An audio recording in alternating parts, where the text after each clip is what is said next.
Hello everyone, I'm David Knapp. This is obviously my channel you're watching, but among the many things I do, I'm also an author.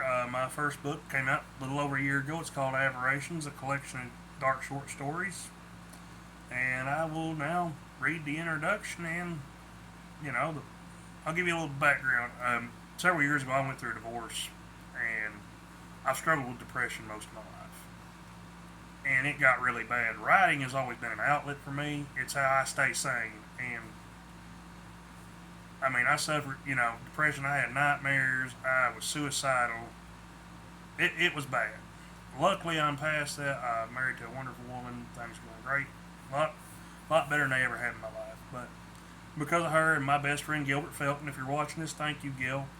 Aberrations was published, thanks to them, and also Amazon Kindle Direct Publishing. It's cuts out the middleman, no having to find an agent and all that to get published. But yeah, it was Aberrations is a rough book. There's,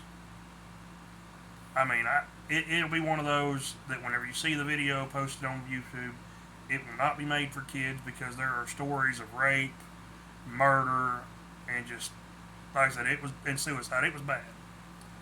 But Aberrations, a collection of dark short stories written by David Matthew Knight. Author's note. To dedicate this to anybody would be an insult.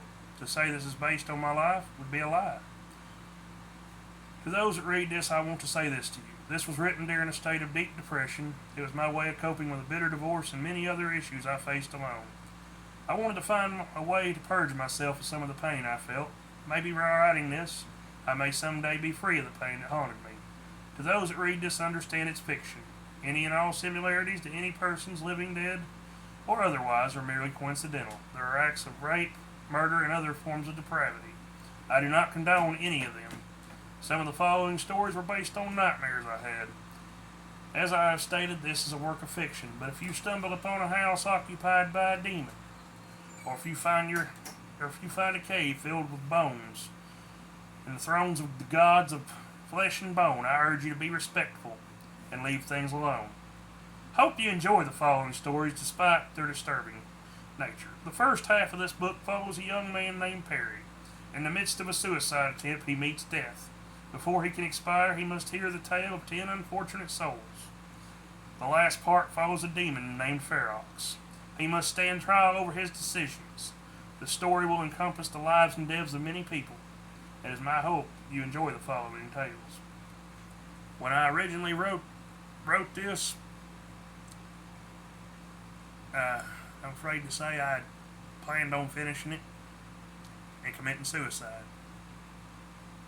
Fortunately, I didn't, and I say this to anybody out there that's depressed and dealing with those feelings. Get help. Please. Here we go. Story 1. 10 Stones. Perry stumbled along the wet sidewalk. The rain had did little for the July heat. Even this time of night, the air felt sticky. His meandering led him to the small cemetery on the edge of his hometown. He pushed the rusted iron gate open as he stumbled. Fuck! He swore, stumbling. He managed to catch himself on an old tombstone. Blood pooled onto the wet granite. In the pale moonlight, it appeared to be black. It's getting hard to focus, he breathed. Pain flared through his wrist and forearms. Long lateral slashes adorned them. They were wide and red, like the inside of a fish's gill. His precious lifeblood poured from them. He stumbled a few more paces before falling. There he slumped down on a freshly covered grave. I'll show them all, Perry said weakly. Can't hide me anymore. He wheezed in delirium. No more hiding in the fucking closet, he said, lying back against the tombstone. Under the buzzing street lights, a lone figure appeared. He was tall and lean. His dark suit and crimson tie seemed out of place here. His dark hair had just a touch of gray at the temples. His handsome face made him look to be in his late 40s, though if one were to truly look into those eyes, into those enigmatic orbs, they would see the truth. At his hip was a leather sheath that held a small blade. In his right hand was a pocket watch, the left held a small, leather-bound book. A pair of homeless men stumbled by without seeing them. He regarded them as one would a speck of dust, with absolutely no regard at all. He knew both their names and history. One would die 3 nights later, when he would drunkenly pass out crossing the train tracks. The other would turn his life around and die in a few decades. Perry saw him and blinked. The man seemed to warp to him. He opened the pocket watch inside. 3 minutes left, he said softly. Perry looked at him confused. Who are you? He asked, knowing full well who stood before him. The man opened his book and smiled. Barry Philip Carson, of Sterling City, Arkansas, age 17, as of today, the man said as he smiled at the bleeding lad. Attempted suicide after coming out as gay to an overly religious family. Now can we drop the pretenses? I know who you are, and you know me. Perry shook his head. Come now, do you seriously want to lie now? Haven't you had enough denial? You know who I am. I am Death. Perry shook his head weakly. Death looked back at the tombstone stained with blood. Perry, you spent so much time watching people. You wanted to know their story. I know your life's ambition was to be a journalist. I'm in a good mood and I know your story. Let me tell you the story of the 9. What? Perry asked Death, confused.